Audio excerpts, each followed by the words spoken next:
Welcome to Archetypes Temple of Ages, part 13.3. Welcome back, everybody.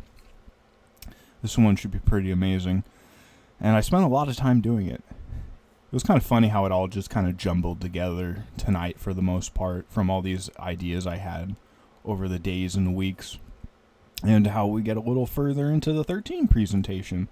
So I want to say hello again, and how fourth wall breaking this presentation is going to be in all the topics we're going to be looking at. And it's such an interesting feeling that can leave you with, and especially with me and how it reverberates. And I'll be talking a lot about that as we go on and how it kind of hits home. Yet, greetings first. And I kind of want to talk about the delays again, and it's just still amazing to me how much and little is happening, that you can see where this is going, yet it just seems like almost at every turn something's being delayed in some way, shape, or form. Yet if you account for that, I think that's a lot of our salvation and what's going to help us and give us the time to really find an answer to this and make a better story. Because as I'll kind of get into later on, this is more of the underdog story and it happening at the last moment and taking longer than you'd think. And just once again exploring the idea, where are we and what's happening and what is this story? And I took that meme and I put it on my Titanic meme that I keep talking about and adding on to. Because it's kind of the message of what I want to bridge to people and say, because I think a lot of people, they want to take these subjects and they want to put them back down on the shelf, kind of like a book or a movie and entertainment that you don't really have to be a part of. Yet the point I keep trying to make is, as technology goes forward and as the story does as well, that we really have to ask ourselves not only where we are but where we want to go, and if currently where we are is where we are going. It's a bit of both, but I like to go a bit further if I can and at least talk about it. And once again, back to the vibe check meme, that, you know, there's just that innocent part of me that just wants to live a normal life, yet here we all are. Here I am talking about this again and all these synchronicities going around it, and just how it reverberates into real life. Because I have some examples here that go to the highest levels of our perceived reality that have just happened within the last few days, and it just lines up to what I've been talking about for months. And what I've been talking about for months, I've been watching for years or up to a decade now. And, you know, in the light I've been looking at it, and I've been looking at it for even longer than that, and almost my whole life, and been kind of having these thoughts ping about. And we were talking about retrocausality last episode and how that might be a part of it as well, but it still doesn't really make it any weirder. And once again, asking, like, what kind of vehicle are we on? You know, narrative vehicle are we in right now? And I wanted to go back to the 130 thing really quick, because it just kind of makes me smile, because the last time I talked about it, I was saying I was surprised by how artificial it was. And it just blows me away that it became even more artificial. And ever since I talked about it last time and I made this meme of it with his face, it's just stood still. And that just seems so funny to me. You know, for weeks on end, it's just stayed right there. I don't really care. It's kind of weird in a way that the views have gone up, even though the subscription has stayed the same. So that's very interesting. The 7 series isn't nearly as popular for whatever reason, and I've been listening to it, and I'm kind of blown away by how well it was, and how even from the very beginning of this presentation, that these things have just been reverberating over and over and over again, and that's why I keep talking about them. And I want to talk about The Box really quick, and this is from the show SpongeBob I grew up with. It's one of the most meme-tastic shows ever made. The amount of memes that have come out of this show is astronomical, and it always puts a smile on my face. So there's this episode where Squidward, the tentacle guy, buys a TV, and he leaves the box outside. And SpongeBob and his friend Patrick start having an adventure in the box and using their imagination to go all to these different places while Squidward watches TV inside. And Squidward starts getting very jealous because it sounds so real in the box. And he thinks that they're playing a prank on him, like they have a little tape player and they're playing out this adventure. Yet when he opens up the box, they're just sitting there, using their imagination, which is coming to life, at least for them. And it's just funny how he's in a box in the box. So it's just this fractal, reoccurring experience powered by our imagination, and like, who's the viewer and what level are you on? Because there's like 3 levels of reality here. There's the guy outside the box, there's SpongeBob inside the box thinking he's driving and trying to simulate that experience, and then you have Patrick who's in the box, and it just keeps on going. And how it's all around imagination, or what the mind of God is thinking about. And it just takes me back to sitting in the box. And I'm cool with it. And it's just kind of funny how that just keeps cycling around. And how that face, like I was talking about in the last episodes, from Zoolander. And it's called Blue Steel. And how they made a second movie, and that's his son next to him. And he's the chosen one in that story arc. But he's this fat, nerdy kid that nobody likes. And it's funny because his father is like this really rich, famous person who went on this hero's journey, and how that goes around. And I took this screenshot of Blue Steel from the second movie, and how you can kind of see how it warps reality around it, and it kind of looks like blue plasma beams like are coming out of his head.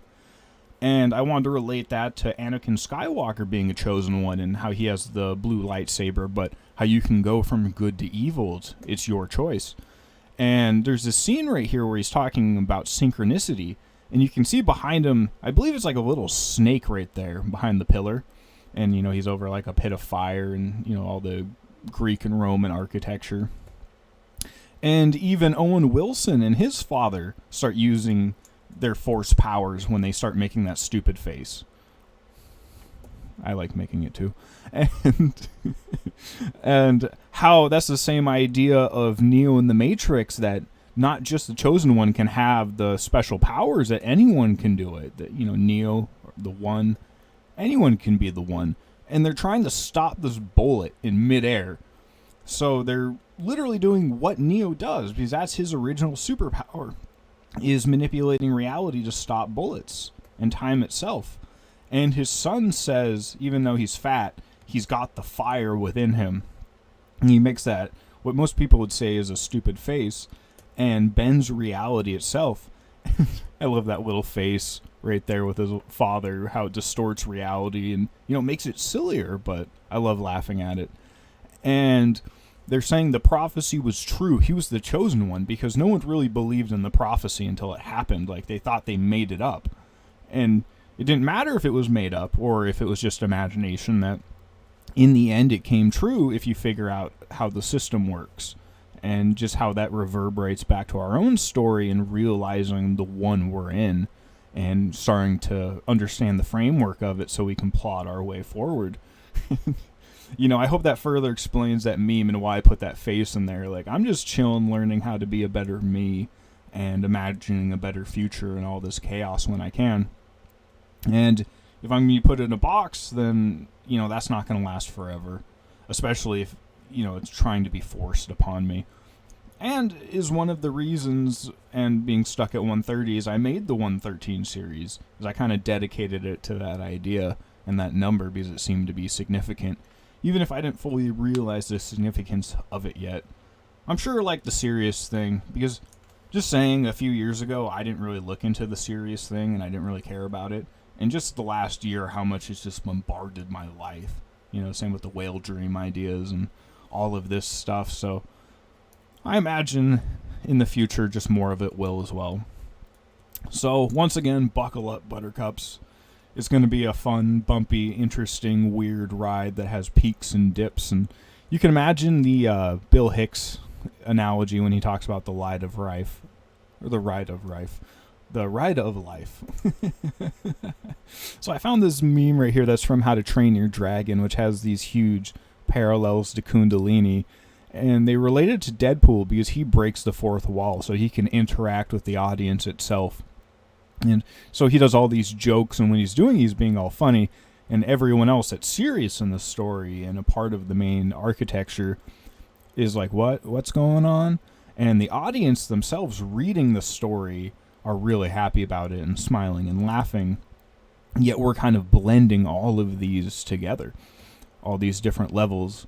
And when you look up and see the text above you, and you realize that you're actually trapped inside of a meme. And we were kind of talking about fractal meme realities in the last video, and we'll talk about meme magic and how it interacts with our reality. But what happens when you start talking about the interactions between the author and the character that they've made up, and all of it coming to life, and not only that, but bridging itself and discovering what paradigm it's in, or what the framework of its reality actually is, and seeing behind the curtain. And when you look behind the curtain, what do you see? You see cheap, lazy vampires. In my opinion. They're trying to steal your energy, and, you know, related to artificial intelligence as well, and back to that Titanic metaphor idea. And, you know, the chosen one's journey between good and evil, and how they need real human beings. And I've talked about before, but this actor and Nicolas Cage, who we've talked about many times before, made a vampire movie where he needs a real servant to bring him food because he doesn't want to leave the basement to do it himself. And he was in this same movie as well, Nosferatu, recently. So he keeps reappearing in these vampire movies and explaining how vampires work and how they need to prey upon real people, and especially innocents. And I kind of wanted to take a sidestep right here that's going to go into some really interesting tangents. It's a Japanese show called Hellsing, and it's about Dracula, yet that using magic, secret societies in London have taken Dracula as a weapon, and they're using it to fight evil itself. Which is a weird concept, I know, yet the Nazis are back, you know, evil itself, and I've talked about this as well and how it's reverberating in our reality as well, and I imagine I'm going to keep talking about it because for whatever reason the Nazi stuff just keeps coming back. And the same thing happens in this story, and weirdly enough, the guy leading the Nazis is a robot, so this artificial being is leading evil itself, and it's related to what we see as the ultimate bad guys, the Nazis. Like, if in the last 100 years, it's hard to name or point out a bigger bad guy than they have been, and how you can be lumped with that and everything, and how in that universe the Vatican's also related to the KKK and weird things like that, but also the Knights of Malta, that they have all these militant orders that they can bring together to fight evil itself, and how we have that in our real life as well. And I could go into Malta for a long time because there's a lot of weird stuff around it. Yet one of the ones I want to talk about is how there's a bunch of giant connections with it, which is very interesting because I've talked about that a lot. And in the movie The Pope's Exorcist, at the very end in the Vatican archives, they have, which is locked away for normal people, they have this statue that they never explain, but is just so synchronistic to me because it has this like mummy skeleton giant inside of like the Statue of Liberty, basically, or this like Greek Roman deity. And I've talked about Attack on Titan many times in this show. I usually just basically reference it when I talk about Dune and seeing through space and time, because that's what the main character does in that. That the main character in this, just down the bottom right with the blue plasma tree of life right there in the desert world, a lot like the desert world of Dune, and he can choose the best path of humanity, and he kind of gives himself superpowers from the future, which I imagine we'll keep talking about. Yet, this idea was bridged because of this image of this giant stuck in a wall, or the Statue of Liberty.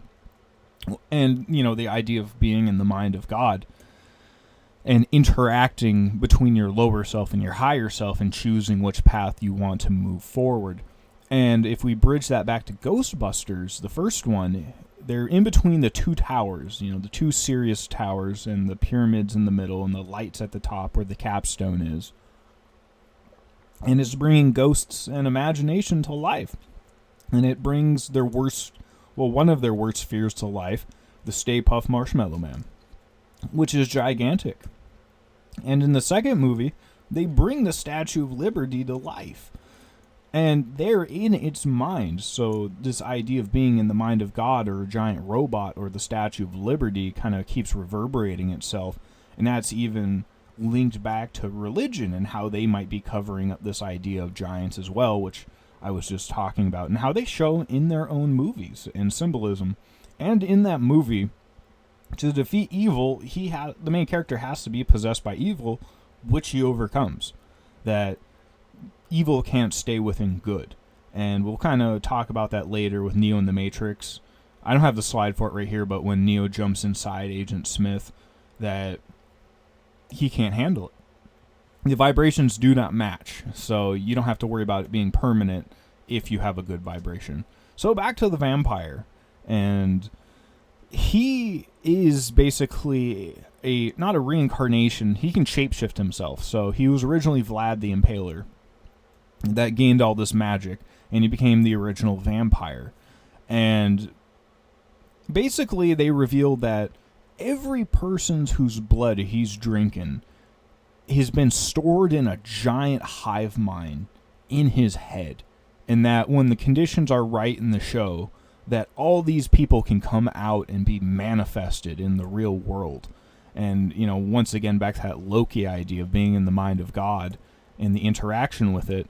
And there's this really weird character in the show that's like a human hybrid that's related to Schrodinger's cat and quantum physics. And that's kind of I don't want to go too deep into it because it's not really a part of this presentation, but it's the way that it's like the Nazis' secret weapon against this giant vampire hive mind is like quantum physics and like the idea of Schrodinger's cat and how it can influence the mind of God. But that idea of animal hybridism I've been talking about in many of my presentations before, I kind of wanted to relate it back to that and evil itself. It's not always evil, but while I was listening to this, or while I was making these very slides right here, on my music feed, it came up with this song. I don't even remember what it was because it was horrible. And I had to stop what I was doing because I'm like, what is this? Because it was just like randomly, it was one of YouTube's random playlists that I like listening to when I make these presentations. And here's a person emulating a animal hybrid. It was Doja, which is a really popular mainstream music person, and just how that's reverberating in our reality and how that's what the mainstream itself is pushing into our subconscious. And I've talked about this many times and how it's related to the Warhammer 40k universe, which we'll talk about a lot in this presentation. Actually, right now, there's so many things in this one, it's hard to remember where I put them all. So this character at the top is Goku from Dragon Ball, which we keep talking about, which is your wishes come to life. And he's saying, which fictional universe do you want to live in? And, this is a mainstream meme in our reality. Like, I didn't make this. Like, I just found this. And at the bottom is fictional characters from another universe as well that he's interacting with. And the Pokemon fans is like the kid show that there's no real adult themes in it. So, they don't really talk about murder, really, or violence, or death. It's mainly just a kid's show. And the 40k one is like the direct opposite, where it just focuses on all the worst stuff. And what if it just kept going on in the future, combined with all this technology and all this crazy stuff? And yeah, it's just not the best. And I found this weirdest meme. And we'll go through it. Kid discovers cupboard that brings his toy to life. And at the right below it, it has 40k collectors, because I collect this as well. I have here, one sec. I have a little figurine as well of this universe. It's one of my favorite hobbies. And he's sweating because he's nervous because of the implications of that. Because on the right there is in the middle is the God Emperor of Dune. And when he becomes a hybrid, so he can live forever and shape the fate of humanity. And on the far right is the God Emperor of Mankind from the Warhammer universe, which I talked about a few episodes ago, and how he's shaping reality itself. So it's this idea of, it could just be a little totem or toy, but if it scales up and imagination does come to life, does it really matter what it is? And back to the Dune idea and seeing through space and time and how that's related to mushrooms and the Chosen One's journey.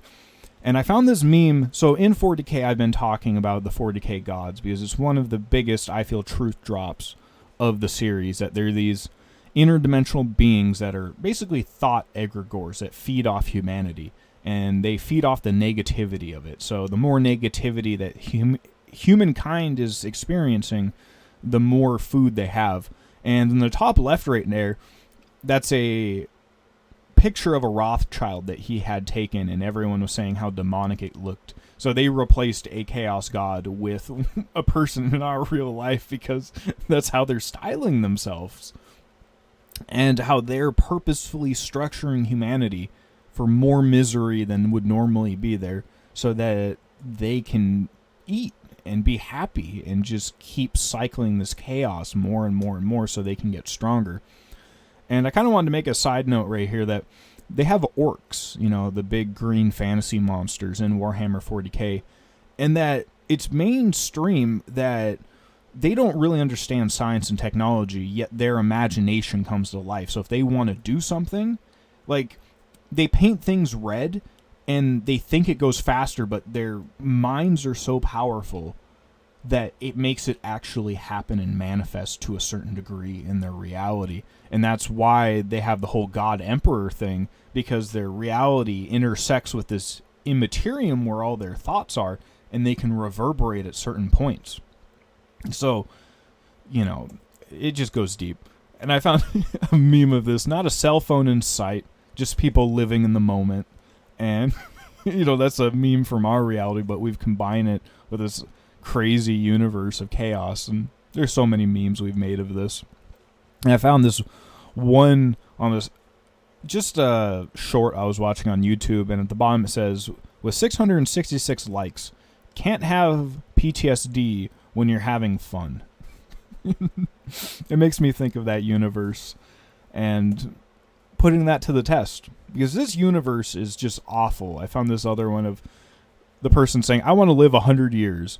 And another person from that universe is like, 3, take it or leave it. And I never read this one as a kid, but they made a book called 15 Hours when I was a kid from this universe, that the average person in that army fighting all these crazy monsters and these orcs whose imagination's coming to life is about 15 hours. Like, it really sucks to be an average person. And I have been thinking about lately that I remember in high school, because I was always thinking about far out things and other dimensions, a little bit.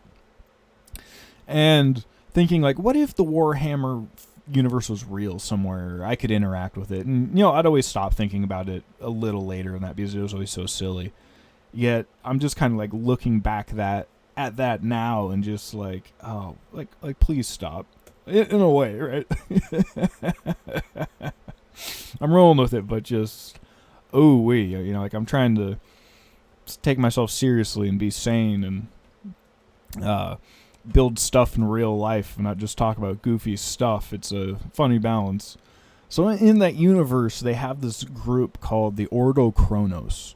And in that universe, they have to travel through this immaterial realm that has all these hellish beings in it to go faster than light and, basically travel between dimensions. And when they do this, there's a chance you can go through space and time. So if you go in a portal, there is no guarantee that you're going to pop up when you wanted to. You could pop up 1,000 years later, way off course. It's kind of like if you got into a car and there was like a 1 in 20 chance, maybe not that much, but like a 1 in 100 chance roll on the dice that you were going to pop up 20 years later in like Michigan, which is like 10 states away than where you even wanted to go, or like in China somewhere even. And they've made a group of people in this universe that study this phenomena, because they have people that, you could have people that show up from 10,000 years ago, and that's totally legit because that's how it works. Space and time doesn't work in that dimension the way it works here. So we abuse that, but it doesn't always work. So taking all this and the implication of the Barbie movie, that all this is real somewhere. And this is how it kind of makes me feel. And once again, how I was talking about this, interaction with this interdimensional force that wants to turn us into animal hybrids, and the fight between good and evil, it once again takes me back to this feeling. So I want to kind of talk about something good. And I was talking about Noah and Evan Almighty in the last episode, which are focusing on how to survive all these crazy cataclysms. And the thing I really wanted to focus on was like, all right, when does it start happening? And there's this magical point where basically all the materials show up. Like in Evan Almighty, all these animals with all of this material shows up because heaven chooses him to build this ark. And the same thing kind of happens in the Noah movie, that he was just living his life, but then the fallen angels show up, and this giant miracle happens, and all the material just magically pops up in his life so he can start making this dream come true. So you might be asking, where is all this stuff? And I would say it's the underdog story on steroids, and about manifestation and all that, and how this is the story about it happening at the very last minute and really taking that to the extreme. So there might be delays, because that's what I was talking about in the very beginning of this presentation. Have no fear, the underdog is here.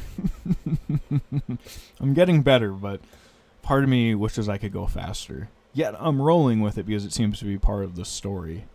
And I found these memes about the underdog because that's what Harry Potter is, and I was talking about that, and I'll go even deeper into that rabbit hole in this episode. Voldemort and Evil says, I have an army. Harry says, I have a nose. And the same thing with Lord of the Rings, that it was the last person you would last expect to deliver the ring to Mordor. It wasn't Gandalf, it wasn't Aragorn, it wasn't Legolas, it was just a random hobbit. And I found this, you'll never be disappointed if you expect the worst. And part of the reason why I make this is we can deal with this now, then we can prepare for it and move on with our lives. Or just move on with our lives. It's all a personal journey. And there's this scene from The Simpsons I want to talk about, that Mr. Burns has all these diseases, and his doctor's saying that he's not dead yet because when all these diseases try to go through the door at once, they kind of block each other up. And it makes me wonder if that's what's happening in our reality. Like, if you could think of all these as like AI and robots and like world wars and aliens and, whatever have you of the future, that we're trying to make it all happen.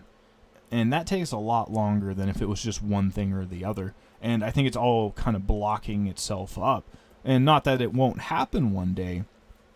It's just I'm trying to focus on what's actually there. And I found this podcast, and this was a Sean Ryan podcast, which I'll go back to in a little bit here, that this guy on it was saying, skip past all the nonsense of who's right and who you think is wrong.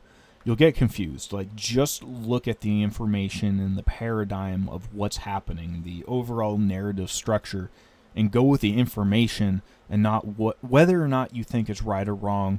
Or if for example, if you think the Barbie movie's real somewhere, or Barbie Land's real somewhere, it's like, take away whether or not it's right or wrong and just look at it in context of everything else. So, I found this meme. It feels a little too convenient that an Odyssey would happen to a guy named Odysseus, because of how similar it is, and how when we start looking at our reality and all these things around us, it's not really a surprise that anything is happening. And it shouldn't really be a surprise of any of this I'm talking about. I mean, some of it kind of is in the way it's being presented, but nothing's new under the sun. And a lot of this is just reverberating. And even our own story and experience and how this is related to my journey as well, and what's going on in my life, and just understanding this fractalness and the mind of God and ourselves. And there's this meme from Family Guy that he says, "Ah, sweet, man-made horrors beyond my comprehension." There's a flip side to this meme that he says, "Unfortunately, these are man-made horrors I comprehend." Because a horror movie is about something that you don't understand. And then it flips around that the more you understand it, the less horrifying it is, because you can figure out how to fix it. And I was just on a website reading randomly, and this person was saying that their friend hates to play this certain kind of video game. It's called a role-playing video game, where you really get into the role you're playing and try to emulate it. And she doesn't want to be the hero. She just wants to be a normal NPC, or like a person plugged into the Matrix, like Cypher. And the person below it said, that is a common RPG plot. Like, that's a common meta-narrative structure in itself. And then he says, you're a common RPG plot. So he's saying, like, you're a story itself. And it seems we are. And back to the show Invincible I keep talking about, that it has a lot of fourth walls in it. And recently they had a trailer for their 4th season episode, and it fully breaks the fourth wall. Like, the fans he's talking about right here aren't the fans in his fictional universe that like him as a superhero. He's talking about the fans of his comic book. And they start talking about the progress of the show, but they're showing, like, the actual script in our reality that we're writing of their characters, and like the cartoonized version of themselves, and the voice of the cartoon girl right here in the diner, that's voiced by the real person in an even more less animated version of herself. And then they're saying, all right, do the title card now. And there's like this little delay, and back to the delays once again, and they're talking about when this will come out. And I wanted to talk about Invincible right here because that's the show name and how it's related to that generative force, or like the boy who didn't die. And I was listening to this song right here that's a mashup, because I love mashups. And as I was putting this slide here of Invincible, the lyric of the song was invincible. And this whole song is about being like spiritually indestructible, yet it's combined with this really interesting Little Nas song. And I've talked about him earlier. Did I put the slide in here? Yes. He has this Kundalini book about breaking out of his prison and breaking out of the prison of his reality and going where he wants to with it, and understanding the framework of the reality he's in. And any tool can be used for good or bad. It's really the ethics of the artist using it. And I think this extends to almost anything.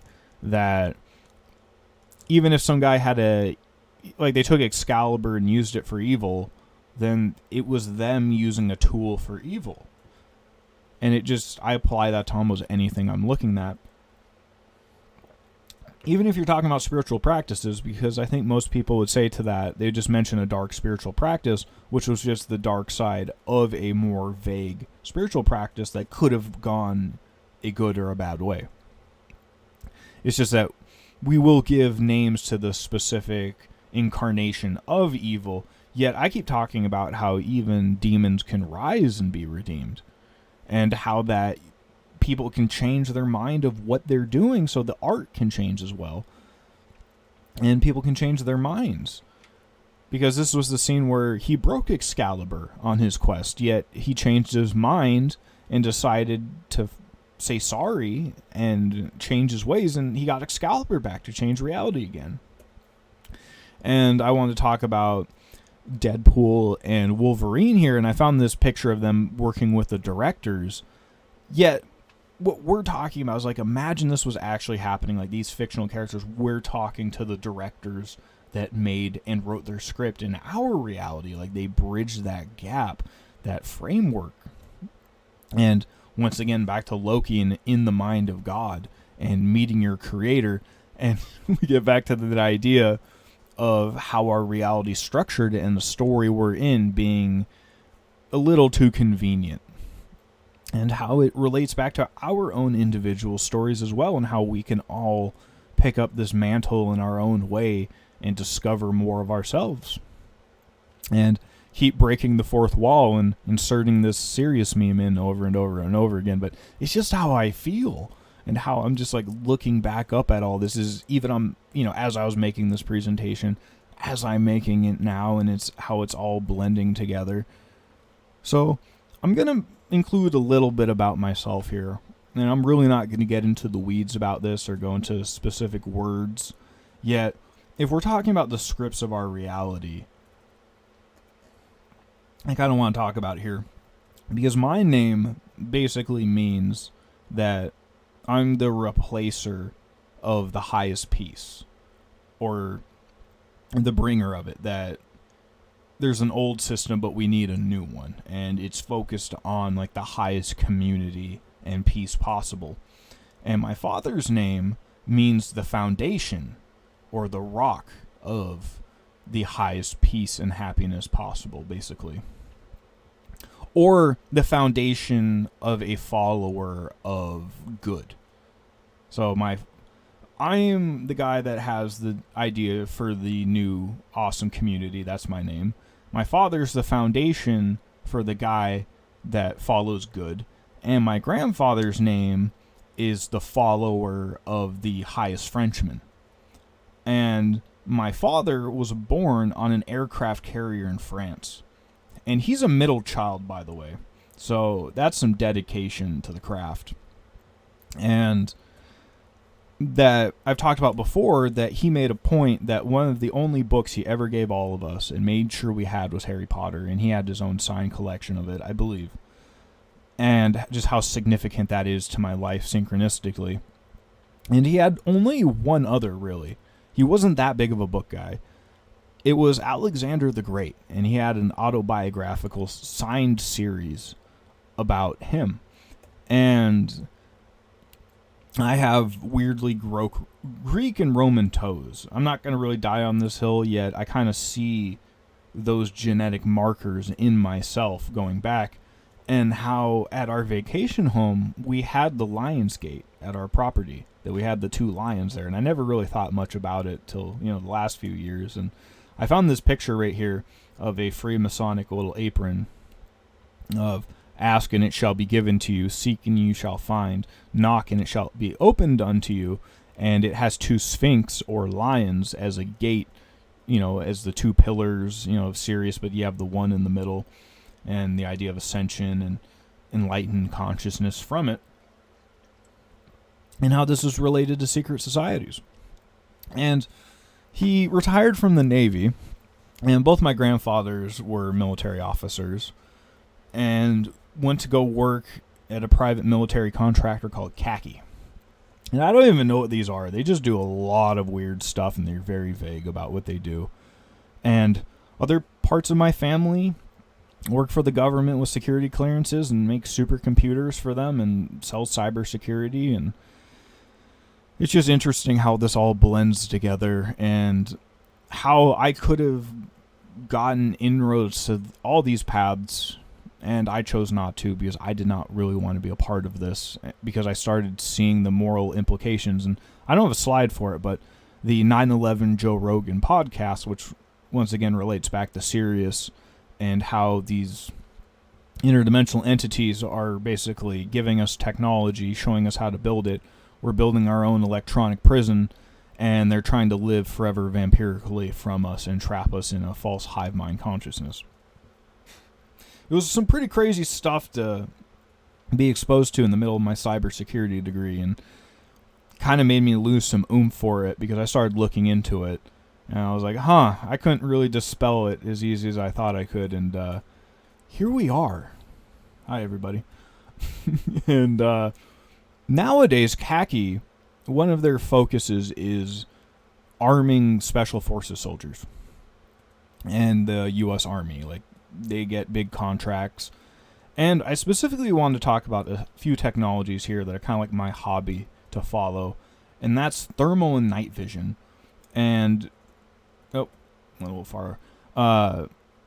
And how that structures our reality, and how this is this new level of technology that's at least being disclosed in the mainstream, and how recently, in the last few days, in a lot of mainstream ways, they've been talking about these artificial helmets or these VR helmets that put together all this information on the battlefield and overlay it so you can see it happening and gain all these superhuman, basically, powers from it.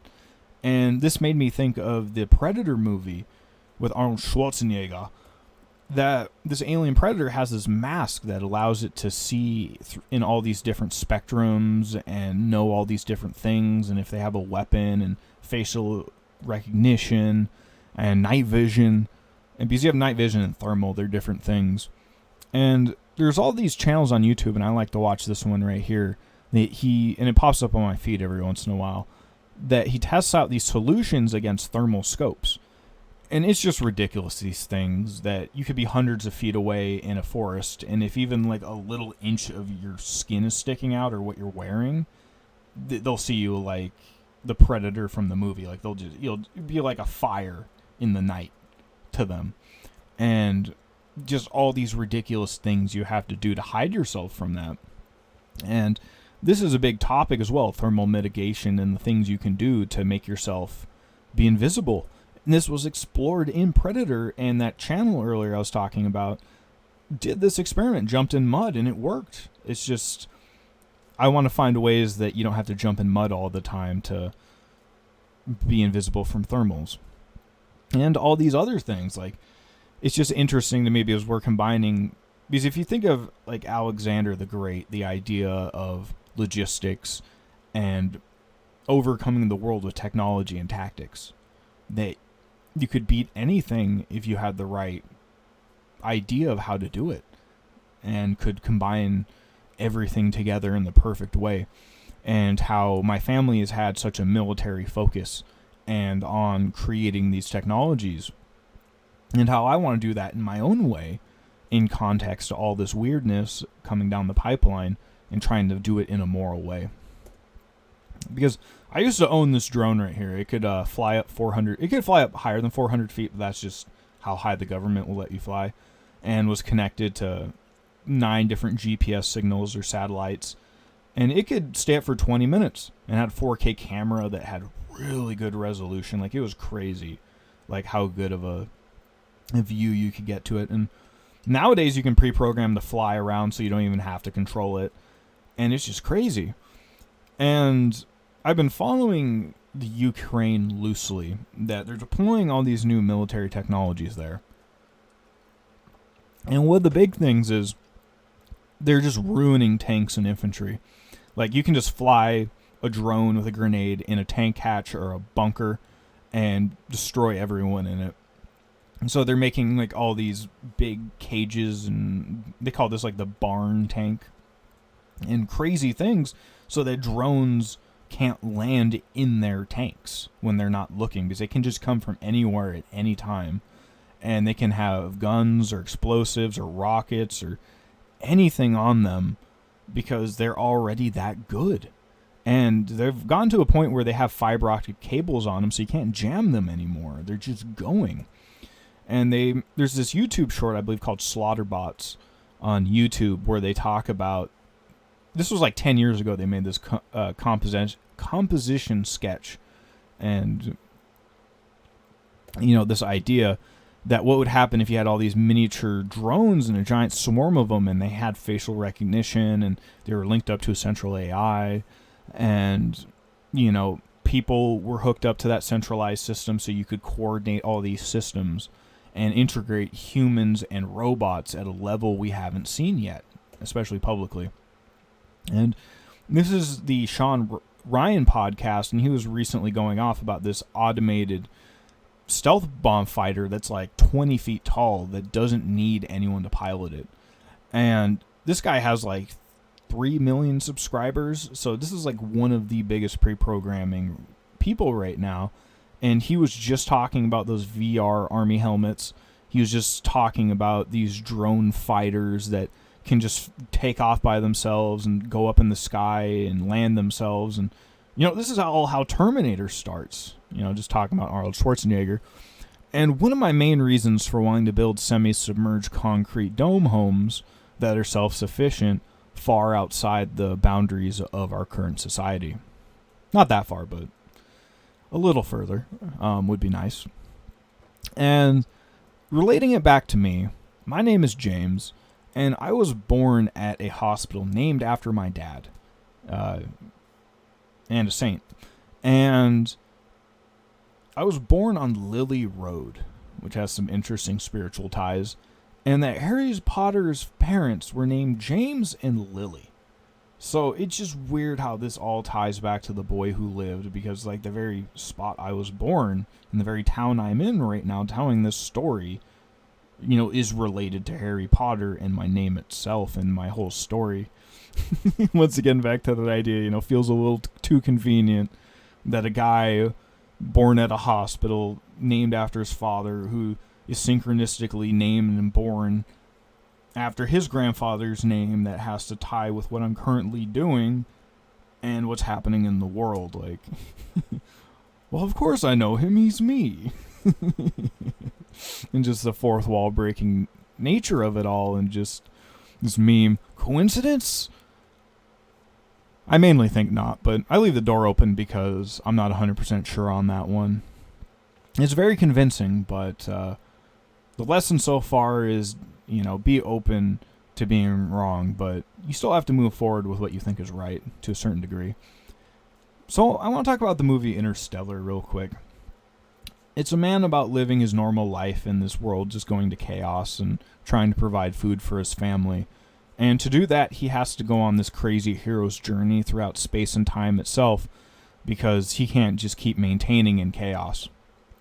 And he goes into a black hole itself to save humanity, the abyss itself. And I almost wanted to make this the wallpaper of my last presentation, because it's the little astronaut looking into the black hole. And this one's a guy looking into an eyeball, which was the very first presentation picture I made as well. So it's funny how it just all loops back in on each other. And how in that movie, when he goes in the black hole, it's called the Tesseract. And it's this fourth dimensional space, and fifth dimensional beings made it. And he has to find himself there because they can't find the specific point in time where they need to fix it to save his timeline. So, and that's the exact idea of Loki, being basically in the mind of God, or the Akashic records of all memory and time, and finding the exact spot to fix it so you can save your timeline.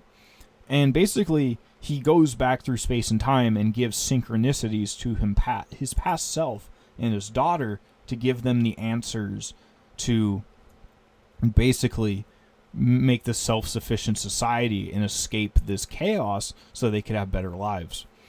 And he did that through space and time itself, and that just makes me think of synchronicities and that flow that's happening. And I specifically like the point that it's the flow rather than insisting the universe flow your way.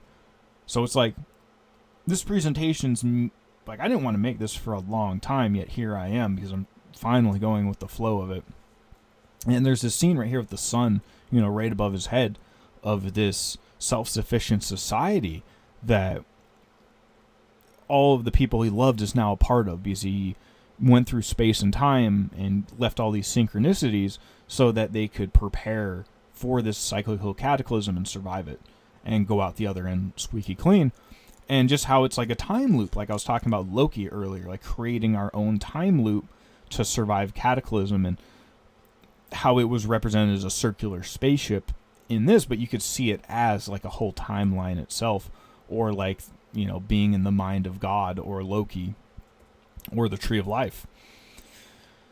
So I really want to talk about the general idea of the evolution of humanity, and I found this meme of the Cro-Magnon man, and we've been talking about human hybrids, yet that's the name of Neanderthals, and the transitional phases between these.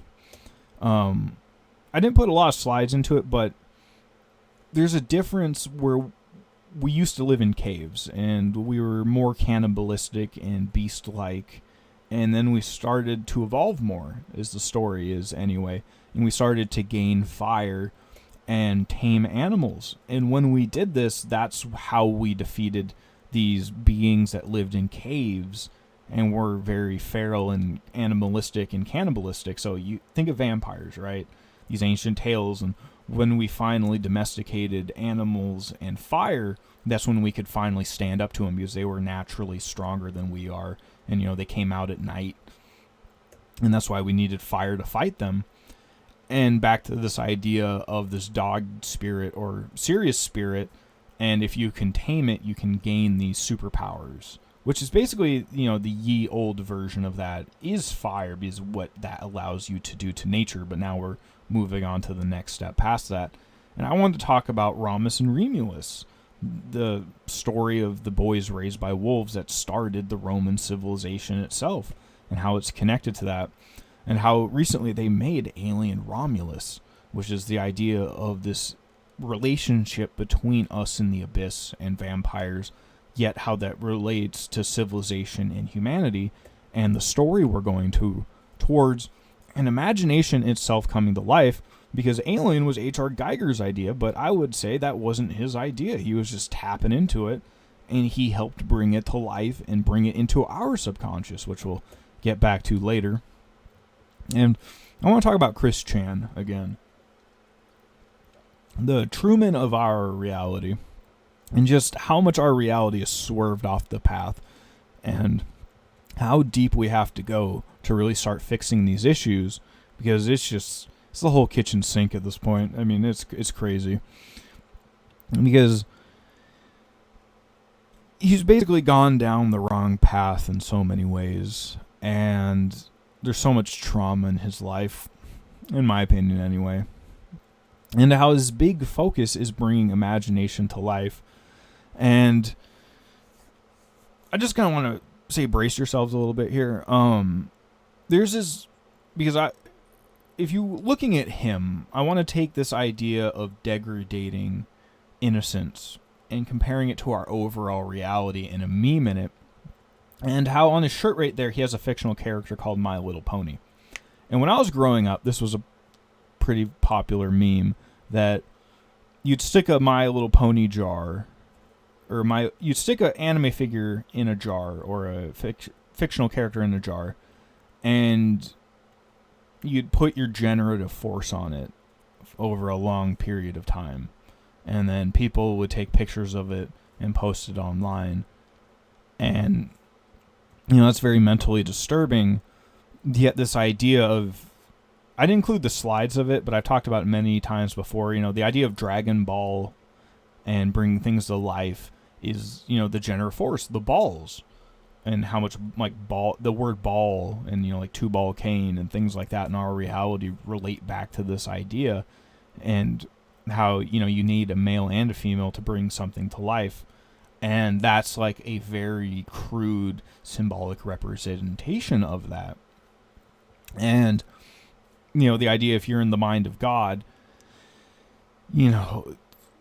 is this the one you want to be in, and how to rewrite that, and how there's all these memes on the internet that this character he has and this necklace he wears is cursed.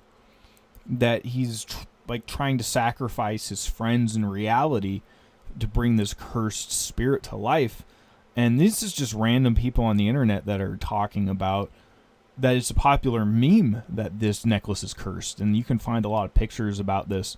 And one person saying, it's actually incredible how they function solely to make you a husk of a person without outright killing you. It's an amazing curse item. And the magic of this dark artifact must be studied. Just people giving their souls to this system for power, and just how none of these stories turn out very well, it seems. So, I talked a few episodes about Transformers 1, and the idea of you finding out you're in the mind of God and getting these blue plasma superpowers to reshape reality, and what you thought was imagination and wasn't real coming to life. And there's this meme channel of it I found that I really like watching. In the most recent episodes, he originally copied episodes that happened in the show, but then he made his own one. So they're in the middle of this fight, and this blue plasma space bridge opens up, and they're transported to this alternate dimension, and it's all messed up. And I want you to think of Toy Story here, that you have these archetypal toys, and then you have Sid's house with all these like abominations. And that's basically where they popped up, where it's all messed up. Like the creator is not nice. And the creator finds them, and they're saying like, put him down, giant boy. And the giant boy stuffs him in a jar. I'm sorry, this reality just it gets me. And here's a picture of him later on with all these fictional characters from all these different universes, because there's all these toys he has in this room that have come to life, and how the Transformers are in a giant mind of God, and how earlier how I was talking about that with the Ghostbusters and how that's a reverberating part of our reality. And eventually they end up escaping back to their own original reality, as the one they were trapped in just keeps going to chaos and is being like set on fire, because the mind of God they were in is just so chaotic. Like they wanted to go back to their original stable one, then this crazy chaos and narrative structure that they found themselves in, that they said, hey, I don't want to be in this story, I want to leave. Let's figure out how to do that and make our own story. And how I'm going with the flow on this, guys, like I didn't want to talk about that, but once again we're back to the human condition. And if we don't take it too seriously and laugh at it like I do, it helps.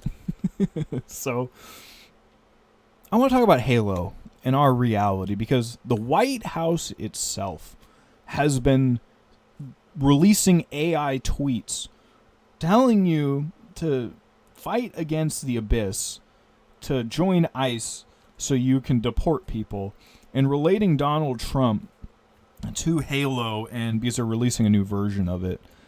And I've talked about this over and over, how it's this universe with super soldiers that fight against aliens, and like the evil itself that turns you into zombies and wants to trap you in an evil hive mind so it can like go to war with creation itself. And relating Donald Trump to meme magic, and how that's how he came to be, and how that's related to all of that. And I've talked about it many times before. And I found this meme of it right here, him with his vice president, that J.D. Vance just like for this Halloween a few days ago went as himself as a meme. So all these crazy memes of him came out, and I've gone over this as well, because one of the memes that he has is that he's like the avatar of death. And he himself posted a meme on the right there, it's all creepy, that says, "Can you hear the screams?"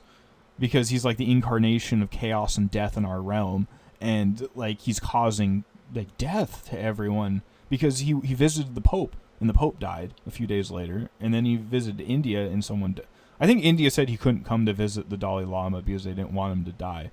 Like I've reported on this, and now he himself is becoming the meme. And life imitates art far more than art imitates life, but we're just blending the lines between that. And I wanted to talk about, I believe it's Clash of the Gods. It doesn't really matter. It's of a movie, and these Greek gods are talking about how they need humanity to pay attention to them and worship them, or they'll die and go away and be forgotten about. That they're directly tied to how much attention they get. And that's why I think this is happening, why they're embracing these memes and doing this meme magic throughout reality, so they can be like vampires. And Tony Robinson, where focus goes, energy flows, and if you don't take the time to focus on what matters, then you're living a life of someone else's design, or you might find yourself in the mind of someone else that you don't want to be there.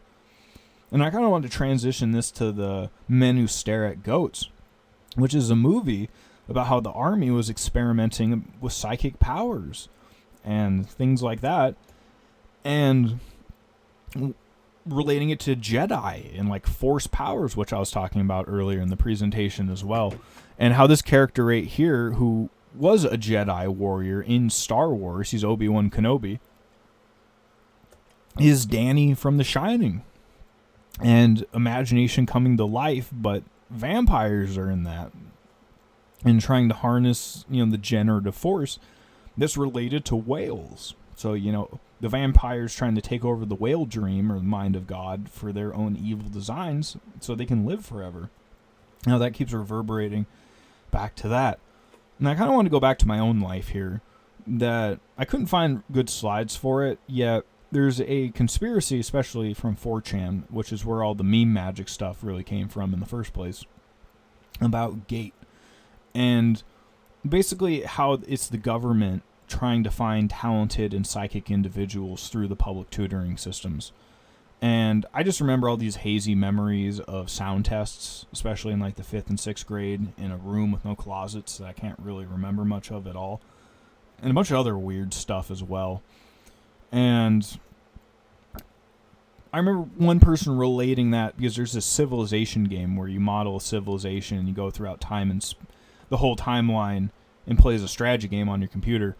And you have these great people that will be born in your society that makes it better. And the idea is that they're trying to find these people that are, or, psychically tuned and linked. And I kind of want to go to the Constantine movie right here, that evil was trying to find a chosen psychic one so they could bridge the gap between their dimensions. And that also happens in the Warhammer 40k universe, and why the main character is trying to protect the psychic girl right there. And I kind of wanted to go back to this idea with the Blade Runner universe, and also with AI, how it's related in that how he deals with that and how that's beginning to overlay his reality, and how it's this inverted feminine, and how that's also related to meme magic as well, and the Pepe meme, that this character's trying to save this divine feminine that's trapped in this artificial system. And to do that, he has to give his own life. And the same thing happens with Danny from The Shining, that he has to give his own life to burn down the Overlook Hotel and stop this negative cycle from happening over and over and over again. And that's what happens, the very logo of my channel, Azura's Wrath, that he does the same thing to save his daughter, who is Mithra, the divine care personified. Yet when he does, he basically has to destroy the entire system of superpowers, and when he does, he himself is made of superpowers, so he can't exist anymore.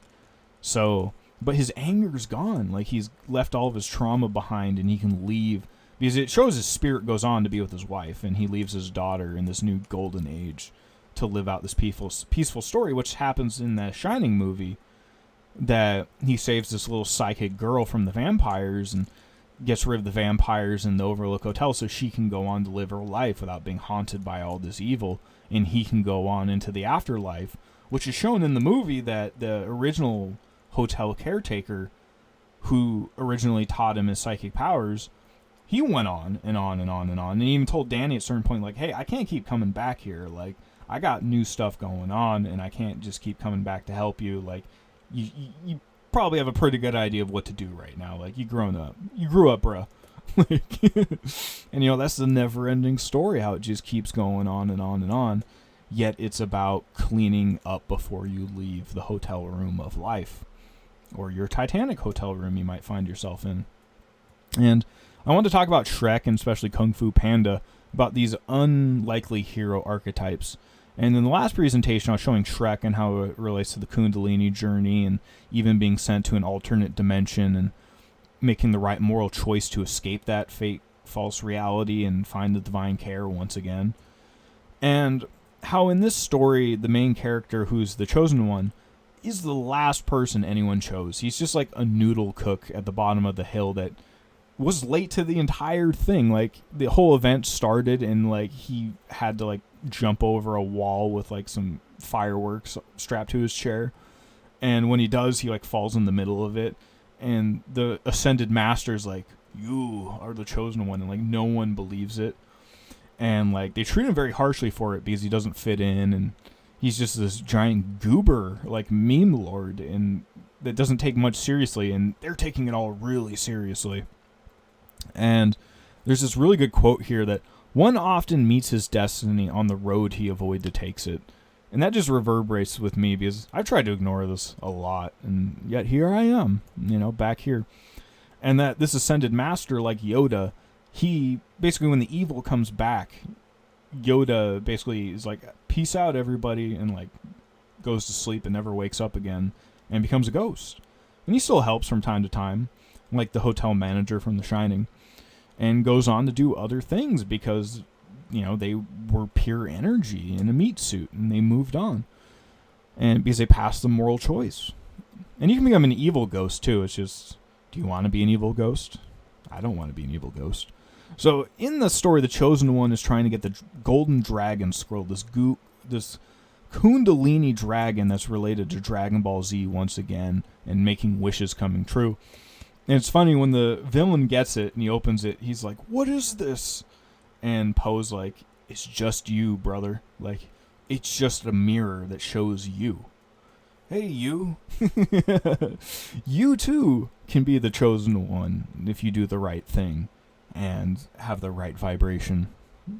And in the third movie, how they're in this dimension where imagination itself can come to life, and he's battling this goat demon. And he harnesses this golden Kundalini power, and it actually comes to life. And it's a lot like Neo jumping into Smith from The Matrix, that the villain can't handle this good vibrational energy and is defeated. And it's the same idea that you can gain access to this generative force if you pass the moral test, which anyone can pass, which is back to the idea of like Jesus and the Holy Spirit and Christianity, or, most religions that you could name. And I want to talk about this video game. I played this as a kid, called Fable, that you're this chosen one going on this archetypal hero's journey, and you can choose the evil or the good route, yet your character will model this and start to look like your karmic alignment itself. And I always just found that really interesting. And how you can look at other people in our human condition and wonder, what their spiritual cores are like. And I was talking about the Mass Effect game a few videos ago about how synchronistic it is and about choosing a better fate of humanity while you're dealing with all these robot tentacle monsters. And if you're evil, you look all evil and your eyes are glowing red. And if you're good, you look all great and refreshed and rejuvenated. And the same idea was in Star Wars games I grew playing up as well. So it just keeps reverberating. And I kind of want to take a tangent to the Lego series right here and how that's kind of our imagination come to life in its own way. And I've talked about the Lego movie before because of just like how crazy and synchronistic, and how it's basically like the Barbie movie, and saying, or Toy Story, and how this is real on some level. And how Will Ferrell is the CEO of this company. And he's also the CEO in Barbie, and he's also the CEO and the main villain in Zoolander, which we were just talking about as well. And it's just crazy how these roles keep reverberating over and over and over again. And weirdly enough, I have like a splinter in my shirt I can't get right now, so if you see me like scratching myself, it's because like there's like a weird splinter there. And how in that show that the apocalypse is called Taco Tuesday, and I used to have a saying called, I wanted to build Arc Rex, and this whole idea that even if the sky was falling, that it's Taco Tuesday, because we can focus on the day-to-day stuff even in almost unlimited chaos. And how in the Lego movie, Taco Tuesday is code for the apocalypse and this whole unveiling. So it just blows my mind away. And it's crazy that growing up, I played so many video games. So many. We're talking probably 10,000 hours easy, if not more. Especially if we're adding like books, sci-fi books and video games and TV shows and movies. Probably blows that out of the water. And online, a lot of my names used to be Sergeant Lego, Lego Builder, and War Lego, because I really like Legos, but it's just interesting, like this presentation, like a tapestry, putting all this information together and figuring out which one it actually is and will best encompass what's going to happen moving forward, so we can start to figure out our place in that and the standard of living we want to have. And just one of the most synchronistic things in my experience ever has been the idea, and back to Halo once again, because this is from the Halo universe I was just talking about, Donald Trump and that coming to life. is the Helldivers, the special operations troopers that descend into material reality, into the most chaotic spot to try to save the day. And, like I was talking about how that reverberates in our reality in the last few days in one of the most popular video games ever made, and how it's crossing over with other video games that are about a very similar thing. And in the Helldivers universe, there's a meme that I've talked about called Everything is Canon. So everything that happens in the video game from the real life all bridges together, and it's all taken seriously and considered real. And in that, there's these giant bug monsters that they're defending against so they can have their freedom and autonomy and happy lives without being eaten by giant monsters. And that just reminds me of Starship Troopers, because something very similar happens in that story and follows that thought progression. And just many times I've talked about how in different atmospheric environments, especially if you think we're in a closed system, that if there's more oxygen, which there has been before, that insects and animals and plants grow way bigger. And that could be a serious problem and basically be like these video games are portraying in this fantastical world. And I've talked about the tarantula hawk wasp again, but I really want to talk about it in this context again, because I found this post of it, that it isn't a battle, it's a hostile takeover. The tarantula wasp doesn't hunt for food, it hunts for a nursery. One of the only predators capable of subduing a full-grown tarantula, a wasp strikes with a sting so excruciating, is ranked among the most painful in the animal kingdom. It doesn't kill, it paralyzes. The spider, fully alive but frozen, is dragged into a burrow. There, the wasp lays a single egg in its body and seals the chamber. When the larva hatches, it begins to feed slowly, avoiding vital organs, keeping the host as long alive as possible. This isn't just survival, it's precision. It's masterpiece of ruthless design. And it has a picture of it, like, paralyzing this giant freaking spider. And just how that's a representation of real life and what it does. And there's this meme I found of it, because in this video game, after the apocalypse and there's all this radiation's reintroduced to our reality, everything starts mutating and growing gigantic again. And just the experience of that in your day-to-day life isn't very fun if you have front row seats to it. And the same thing with Alien Romulus. Like, if you have front row seats to that imagination coming to life, you might not want it. And I found another meme just randomly threw it of another famous person in context with this, and it just makes me laugh at, like, how we're continuing to merge and blend it, and how I found one of Steve Irwin in the 40K universe that I was just talking about, that being so horrible, and he has this, like, alien he's subduing, so, like, how we're blending our story with this fictional story even more. And that's the idea of Into the Mouth of Madness from John Carpenter's Apocalypse trilogy, which I've talked about many times, but it really just reverberates back to me. And reality isn't what it used to be, and you can see how all these characters are in a storybook. And it's about Sutter Kane, or Stephen King, you could think of, going missing. So the main character is hired to go find this missing author, and as he does, reality starts breaking down, and people start mutating. And it turns out that the author's fiction came to life, and he finds them in this fictional town that came to life, and he finds the bridging point between reality, and he's the main character in this story that he's bridging the gap between. And the main point to bridge this gap is so all these abyssal monsters can come out and party. And at the end, he ends up going into a movie theater and watching, and he's been converted to Christianity, or the light from the dark, which is a big thing of this channel, seeing the light from the dark, and watches himself basically on the Akashic records as it's playing out, as the viewer and the participant at the same time.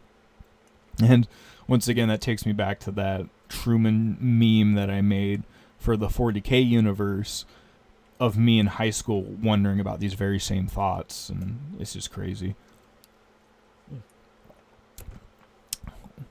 So that takes me to The Dark Tower, which was one of the main linchpins of the 13 series I wanted to talk about.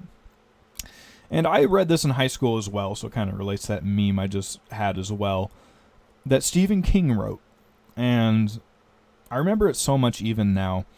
And one of the biggest ideas is the rose is like that quote that you can see the universe in a grain of sand. So there's this kid that uses a rose, and he can see through dimensions. So his dimension crosses with the gunslingers.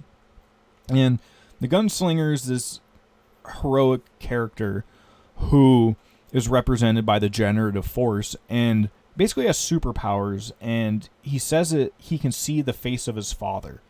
So basically an idea, he has a relationship with his higher self, and because of that, he can gain all these superpowers, almost like Neo in the Matrix, or the idea of Jesus. And as the books go on, time itself is collapsing at the end of time, but it's reverberating throughout the past itself.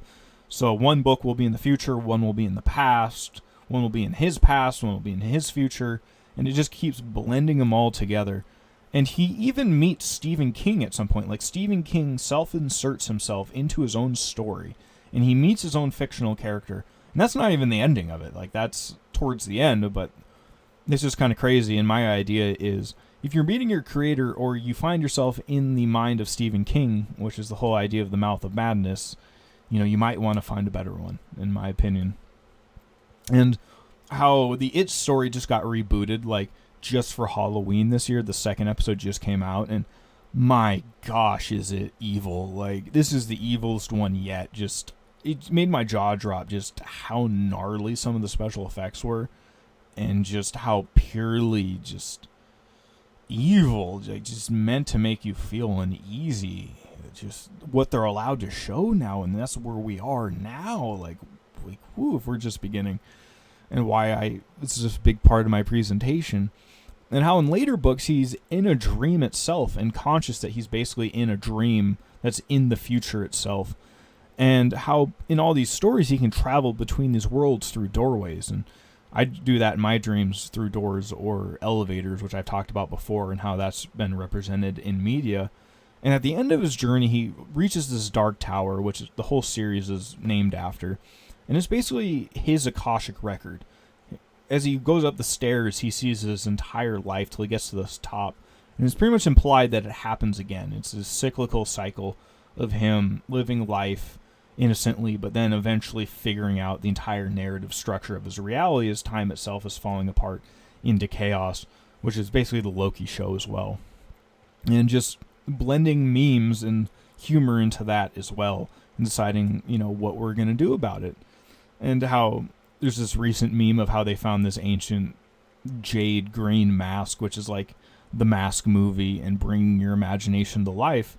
And I kind of wanted to go back to Chris Chan just real quick, because I found this meme just today of they put the tree of life over him and his third eye, or the egregore of the creature he made up of, and it's going over all the weird, crazy crap he did, and all the nasty things he did, and one of them was the jar thing, apparently. So it's just he's done some stuff, and that wasn't even the worst one. And somewhere along the line, things became too silly for the clown to stomach. And that's part of the reason I make this, is so we can get some breathing room from all this weirdness and focus on the things that matter, and making the moment-to-moment life better. If it's all going to work out in the end, then isn't it the job to make the individual moments better in the way we can? And the Simpsons mean, hey kids, can you lighten up a little? And they do. I love that meme.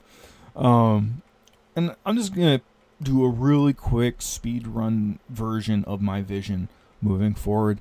So I want to make this channel, I want to spread the message more. I eventually want to find like-minded people.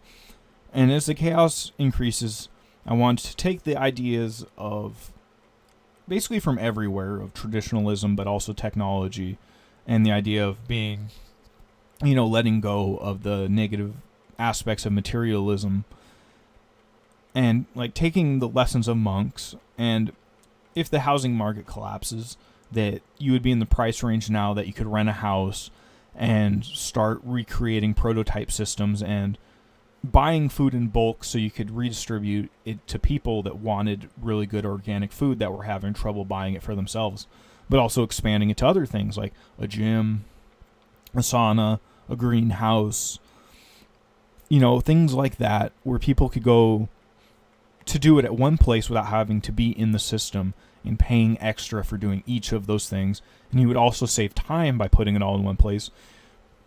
You could even work on having some people housed there in monk-like conditions and trying to be less addicted to your phone and electronics. So, there'd be like a sleeping area and, it'd be divided up. I don't want it to be like a hostel. And one of my biggest things is I really like quality and standard, and not too much of luxury, but not doing the very bare minimum and just having it being really dirty and grimy. And from there, hopefully building self-sufficient, like, living homes. You can think of like a box truck camper conversion, or like people that do that with Sprinter vans now and things like that, or an RV. But taking a vehicle and also modifying it to transport food as well. So I can go around and start bringing this food to people. And hopefully I can get my life together enough to get the experience to do that and start building these things. And then from there, if you had these prototypes, these monasteries, and you're bringing food to people further and further around you and further consolidating your stuff, you could eventually start working on building the semi-submerged housings and greenhouses that I dream of that would look a lot like the Shire, combining technology and tradition. And you could do that further away from society because you have all these self-sufficient vehicles. And you can think of one being like a food truck too, so you could produce food and have people taking showers and living with really good standards of living and even becoming stronger as it's happening in a good way. Like building themselves up and learning all these tasks and skills. Like, I want to learn how to build all this stuff because I don't know how to build it myself. And I need to find the people. So I'm starting to do this because I'm a big part of what I am is the networking idea guy. And yet I want to fill in the other parts of my life as well. Yet I want to admit that I can't do it alone. I need other people to join me on this journey and imagine this with me and want this beautiful place, because I can't build this village alone, and I wouldn't want to if I could. And we can all take the knowledge we've learned and figure out a way we can pass it down in a moral way to the people that haven't even been born yet, and create a better story in all this chaos.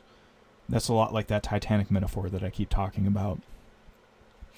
And while I was putting this together, the song in my feed was Feel Good. Clint Eastwood by the Gorillaz.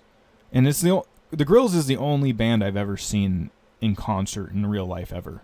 So it's weirdly synchronistic. And he says, I ain't happy. I'm feeling glad. I got sunshine in a bag. I'm useless, but not for long. The future is coming on. So I might be the guy that you least expect to pull this off.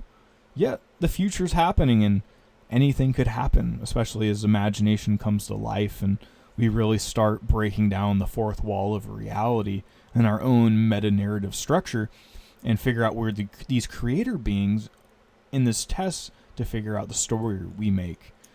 So I want to say it's been an honor, and farewell and not goodbye. This one was a lot of fun, and even though it went deep, I hope it could leave you with some happiness and hope at the end, and that these things are so precious in our day-to-day lives. And it's been really hard for me lately to imagine the better future is it's happening, but I was very happy with myself the other day that I was in the grocery store and I was able to stop myself and really start being like, okay, imagine the moral alternative to this. That, yeah, I might be buying a jar of pickles here, but imagine I was doing it with people I knew. I knew where all the ingredients came from, that they were all produced by us and happy and healthy and being distributed and bringing smiles to people's faces, even when all this crazy stuff is going on around us. And maybe we can be at the point where we're producing enough surplus that we can give it to others and help their journey as well. And that just being the beginning. So I want to leave it there for now. I'll keep making these and moving forward if I'm still here. And I don't want to make it too cryptic there, but just you never know.